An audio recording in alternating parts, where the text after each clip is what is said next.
The Lenovo Legion Go S is the first gaming handheld outside of the Steam Deck to come with SteamOS installed, but is it the better alternative to Windows OS? Hey, fans and subscribers, this is your host, Joe, on the Gaming for Insight channel with another video of Quick Chat. The topic, the Legion Go S from Lenovo, SteamOS or Windows OS? Joining me is returning guest, the Silicon Foxx. Silicon Foxx, welcome to Quick Chat. This Quick Chat video is sponsored by dbrand. The kill switch for the Legion Go S is now available. Protect your Go S from concrete, hardwood, and rage quitting. dbrand includes compatible black stick grips with an ergonomic convex shape for added height and enhanced precision.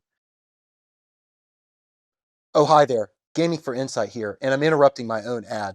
I'm here reading this manifesto book by dbrand, and it has some great content in it, I will have to say.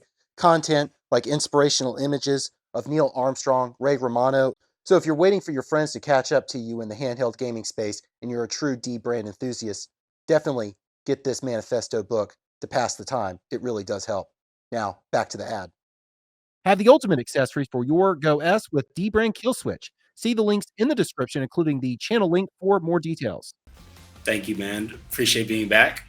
Very nice. Well, I've been wanting to do this third Quick Chat with you for some time because you were at Computex 2025 and we had an opportunity to do two quick chats. You also went hands-on with the Lenovo Legion Go S, and this was Windows OS on the white variant using the Ryzen Z2 Go APU. Now, this is an interesting APU because it's a 2025 APU and it doesn't match the performance that we would see on the Ryzen HX 370, for example, and it uses dated architectures and microarchitectures for its processing and graphics. What was your impression of the device going hands-on with the one that you did for Computex 2025, having Windows OS, and how much did that Ryzen Z2 Go shape your opinion about the device?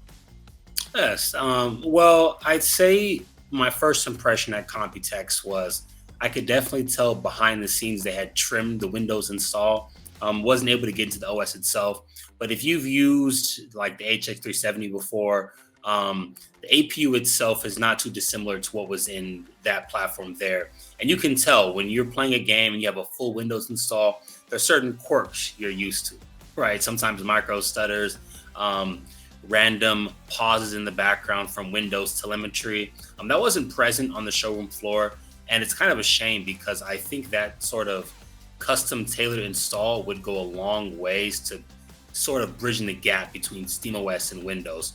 Because at the end of the day, that's kind of the difference, right? You have Windows telemetry and kind of the larger OS itself versus the more cut down and focused SteamOS.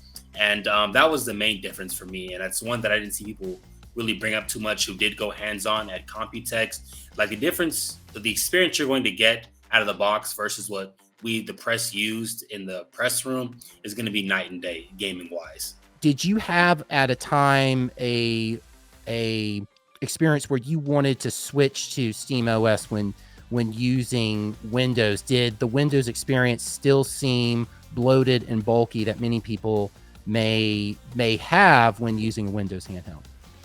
Yes, I did want to use SteamOS. So call me biased, but I'm a very huge Steam Deck fan. I was there like Q2 around there when I had my first unit, the LCD deck. So I love SteamOS. And for Windows, I've been fighting with Windows on handhelds for years now. And again, so I was very upset not to get a chance to really go hands-on with SteamOS. And personally, I think that is the OS should just be the default choice if gaming is your main focus. At this point in time, there's just not too many more benefits left to choose Windows versus SteamOS.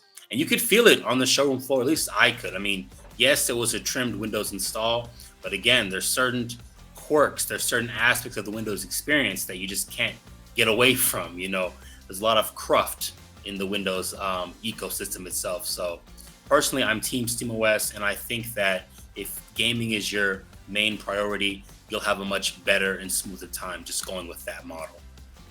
It makes sense. And there are still some games that we are not able to play on Right. SteamOS that we can on Windows OS. So depending on the game that you want, Destiny 2, for example, due to the anti-cheat engine, that needs to be installed on a Windows in a Windows environment for it to be able to run. It's an interesting case though, to where there are two options, and looking at the factors that are unique to the Windows variant and then unique to the SteamOS variant. One of those is the Legion Go console software. I'm wondering though, if the Lenovo Legion Go console software, if it helps with the Windows experience on the Lenovo Legion Go S at all, or is there really not another solution other than tuning for what you can do with the Windows handheld, specifically with the Legion Go S in this case?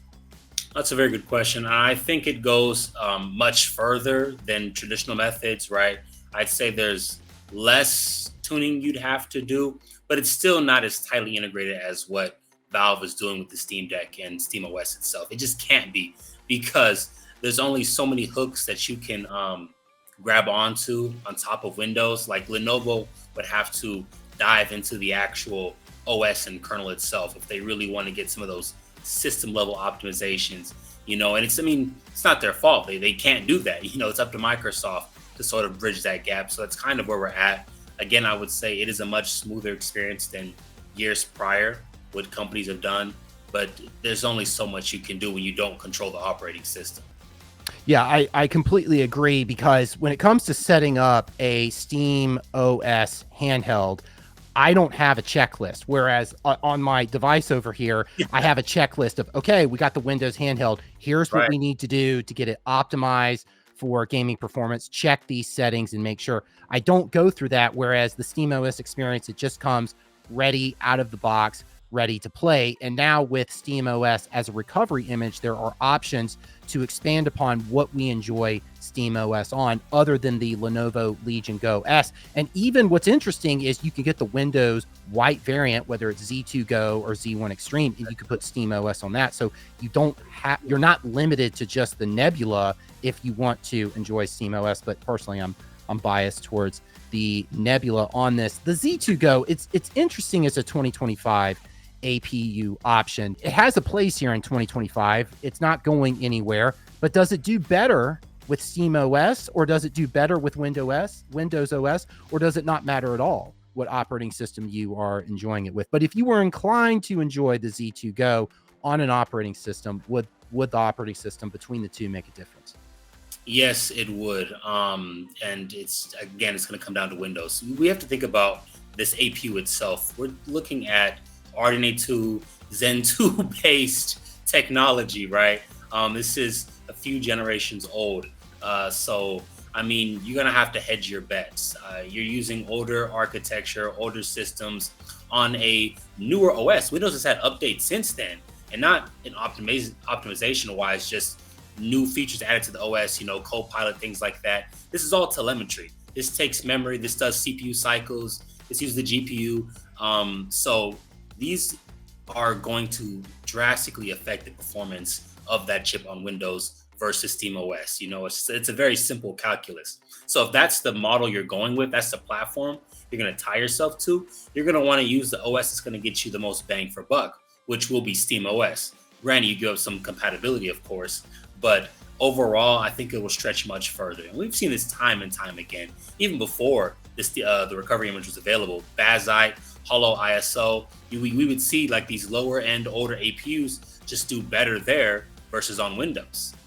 Great point to mention Bazzite as well as another option. Silicon Foxx, thank you so much for sharing your knowledge and what you gained from going to Computex 2025. Congratulations again for being able to go. Amazing accomplishment for you and your channel.